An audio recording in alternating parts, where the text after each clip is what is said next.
¿Qué tal? Buenos días, hermanos. Muchísimas gracias por acompañarme en tu canal Es Hombre de Fe. Muchísimas gracias por tu tiempo. Quiero pedirte de favor que si puedes compartir este video para que otras personas también puedan recibir la palabra maravillosa de Dios. Ok, hoy es día miércoles, ya estamos a mitad de la semana, se están yendo los días muy rápido, pero pues bien bendecidos. Amén. Y vamos a continuar con el tema que hemos estado viendo. Esta semana iniciamos con el libro nuevo de Marcos y estábamos viendo un poquito de la historia de quién era Marcos. Amén. Y espero que pueda ser de bendición. Vamos a continuar con este tema, pero ya vamos a entrar en materia. Amén. Así es que si gustas compartir este video y acompañarme. Quiero dar lectura a Marcos capítulo 1, versículo 1 y 2. La palabra de Dios dice así. Principio del Evangelio de Jesucristo, Hijo de Dios. Como está escrito en Isaías el profeta, he aquí yo envío mi mensajero delante de tu faz, el cual preparará tu camino delante de ti. Voz que clama en el desierto, preparad el camino del Señor, enderezad sus sendas. Y hemos estado hablando precisamente de este autor que era Juan Marcos, que se cree que era un seguidor de Jesucristo, pero también fue un alumno de Pedro, ¿okay? El evangelista o profeta o discípulo, era la palabra que andaba buscando, discípulo de Jesús. Amén. Y se cree que entonces él era como su escribano. Algunos de los autores mencionan al libro de Marcos como el Evangelio de Pedro, escrito por Marcos, ¿ok? Pero pues así viene el nombre de Marcos y vamos a continuar, pero es importante que sepamos quién era este hombre o de dónde obtuvo esa información, ¿ok? Era entonces un fiel seguidor de Cristo y era como el brazo derecho de Pedro. Amén. Y bueno, vamos a continuar. Debemos de saber que en esta época estaba prácticamente levantándose una persona nueva, ¿ok? Fíjate, en el principio del Evangelio de Jesucristo, ¿verdad? Entonces el autor, o sea, Marcos, estaba tratando de dar una explicación clara de lo que había acontecido. Estábamos viendo que en ese entonces la vida de Jesús creó una gran revolución y muchas personas tenían sus preguntas de dónde viene, cómo surgió o algo. Entonces, Marcos, inspirado por el Espíritu Santo, comienza a relatar desde el comienzo, desde el principio, ¿ok? Toda una gran historia tiene un gran principio, un gran comienzo. Y entonces empieza a relatar desde esta profecía de Juan el Bautista. Pero debemos de saber también un poquito de historia. Debemos de saber que en ese entonces, cuando se levanta Juan el Bautista, era aproximadamente en el año 27 o 28 después de Cristo, ¿ok? Para que sepamos, o sea, Juan el Bautista comienza su ministerio unos 3 años antes de Jesús. Jesús comienza su ministerio en el año 30. Los primeros 30 años de la vida de Jesús vivió prácticamente como en el anonimato, ¿ok? Como cualquier otro niño, como cualquier otro adolescente, cualquier otro joven, y ya a los 30 años comienza su ministerio, ¿ok? Y duró aproximadamente 3 años y medio el ministerio de Jesús. Pero ¿qué era lo que estaba pasando en el pueblo de Israel? Debemos de saber que hay como un lapso de tiempo entre el Antiguo Testamento y el Nuevo Testamento, ¿ok? O sea, desde que se escribió el último libro del Antiguo Testamento, que es Malaquías, ¿ok? Hasta cuando se levanta un nuevo profeta, duraron aproximadamente 400 años, 400 y feria de años, que le llaman los eruditos los 400 años del silencio. ¿Qué era lo que estaba pasando? O sea, Dios les levanta a un profeta que se llamaba Malaquías y de ahí muere Malaquías y hubo un silencio absoluto de parte de Dios. Y hubo grandes cosas durante este periodo de tiempo, ¿ok? Quizás por el tiempo no podemos hablarlo todo, pero de las cosas más relevantes era que se levantó un, un emperador, o un gran conquistador que se llamaba Alejandro Magno. Esto es historia. Él era un griego y en un lapso de, creo que 13, menos de 15 años, conquistó, no hombre, muchísimas naciones, muchísimos pueblos. Era un guerrero. Pero en ese inter, o sea, más o menos estoy hablando en el año 200 y feria 230, se levantó este hombre, este emperador y esta gran nación que se llamaba el Imperio Griego y empezaron a conquistar muchos lugares, ¿ok? Y entre esos lugares que conquistaron también llegaron a Jerusalén. ¿Ok? Entonces, una de las cosas importantes que sucedieron en esta época es de que este emperador vino y empezó a revolucionar muchas cosas que antes no se veían, ¿ok? Como él conquistó, dijo, de hoy en adelante van a utilizar nuestras costumbres, van a utilizar nuestra cultura, van a utilizar nuestra comida, nuestra religión. Estábamos hablando ahí de la mitología griega y eso, muchas cosas sucedieron, pero también una lengua que era la que él utilizaba, que era el griego, ¿ok? Todas esas cosas se llaman helenismo. Esto es historia, ¿ok?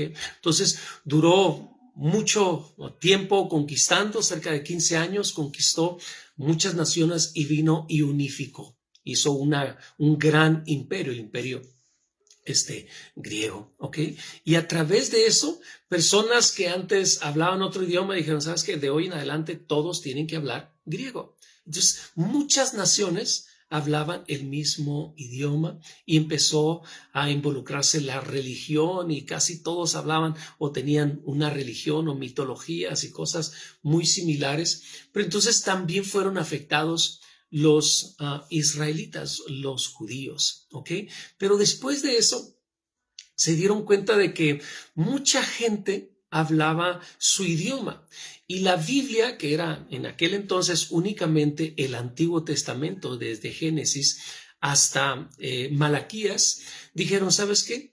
Ya nuestras tradiciones o la gente de los nuevos jóvenes o los niños que van naciendo ya los están obligando a hablar un idioma que antes no era común para nosotros. Y casi todos, aún los judíos, empezaron a hablar griego. Entonces hablaban hebreo, algunos hablaban arameo, pero también griego, que era la lengua obligatoria porque habían sido conquistados. Entonces, ¿qué es lo que hicieron? ¿Okay? Entonces, ellos tenían su Biblia, o en aquel entonces la Torá. Dijeron, ¿sabes qué? Necesitamos que nuestros hijos puedan seguir leyendo esto, y no solamente para ellos, sino también para ponerla disponible para otras personas que quieran conocer la verdad de las cosas de Dios. Entonces crearon una Biblia que se llama la Septuaginta. Era una traducción del Antiguo Testamento que fue escrito en hebreo, la gran mayoría, y en algunas partes en arameo. La tradujeron al griego, que era el lenguaje común de todas esas personas que habían sido conquistadas. Amén. Entonces, esta Biblia, que se llama la Septuaginta, se llama Septuaginta porque fueron 70 personas eruditos que empezaron a escribir o traducir palabra por palabra, y al más fiel, todavía existen algunas copias de esa Septuaginta. Pero fue algo, quizás algo para nosotros no tiene no es tan relevante, pero para aquel entonces era muy relevante, porque la Biblia, que era únicamente disponible para ciertas personas, al traducirla al griego, quedó prácticamente disponible para todos. ¿ok? Y todos hablaban ese lenguaje, el griego koiné, que era el más común, ¿ok?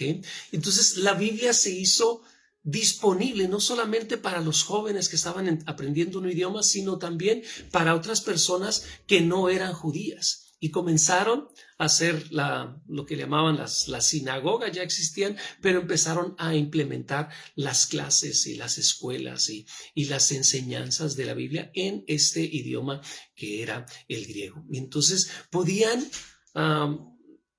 ofrecer esta palabra para otras personas que no eran judías, para extranjeros, ¿ok? Y empezaron a hacer muchos lo que llaman prosélitos, ¿ok? La Biblia habla también de los prosélitos, pero esto es importante. O sea, había 400 años de silencio donde no se levantó ningún profeta, pero estaban sucediendo cosas sobrenaturales. Y más o menos como en el año 27 antes de Cristo, ¿ok? Se levantó este nuevo imperio, ¿ok?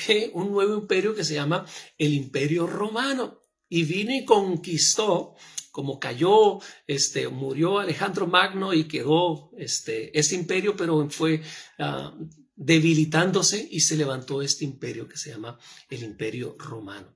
Y 27 años antes se estableció como tal y vino a conquistar otras naciones y entre tantas también conquistaron a los judíos, a los israelitas, ¿ok? Y la verdad fue un tiempo muy difícil para ellos porque estaban prácticamente como esclavos. Los hacían pagar impuestos muy altos, los azotaban, los golpeaban, no tenían misericordia, las mujeres las violaban.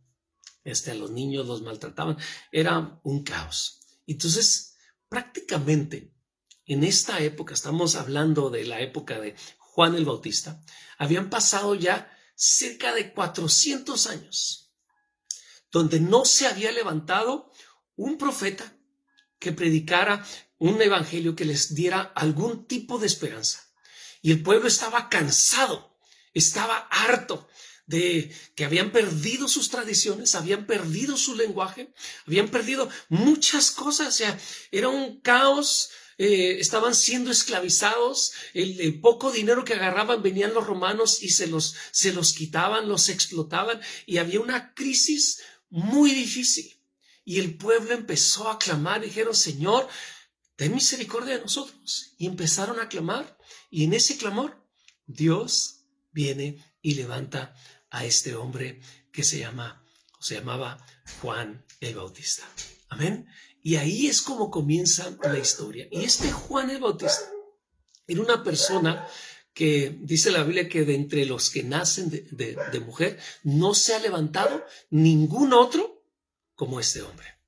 De hecho, la historia es muy bella, pero Juan el Bautista era, creo que era primo de Jesús. O sea, eran contemporáneos. Nacieron casi al mismo tiempo. Creo que la mamá de Juan el Bautista estaba embarazada cuando el ángel visitó a María y ella, de hecho, la llevó a que estuviera allí con su prima para que pudiera ayudarla en el parto. ¿Ok? Y esto es algo muy maravilloso. Pero entonces se llevaban más o menos como unos 6 meses de diferencia, pero eran primos hermanos, Juan el Bautista y Jesucristo nuestro Señor. ¿Ok? Y entonces viene este hombre y se levanta y empieza a ver una revolución. El pueblo sediento, no había palabra de Dios, 400 años en esclavitud, y de repente se levanta un hombre y comienza a predicar ahí en el Jordán y les dice: arrepentíos porque el reino de los cielos se ha acercado. Entonces la gente venía en multitudes. Muchas veces no predicamos de lo que estaba sucediendo ahí en esa época, pero la gente estaba sedienta. Venía y empezaba a predicar y hacían filas y les decía: arrepiéntanse, y los empezó a bautizar. Decían: sí, por favor, yo quiero una vida nueva, estamos esperando al Mesías, estamos esperando al ungido. Y Juan el Bautista estaba diciendo: está a punto de venir, Y dice que les comenzó a decir que ya estaba entre ellos, pero aún no se había dado a conocer Jesucristo. Amén. Bueno, por el tiempo se nos acabó. Vamos a dejarla aquí. Vamos a continuar con este tema, primeramente, Dios, el día de mañana. Espero que tengas un excelente y bendecido día.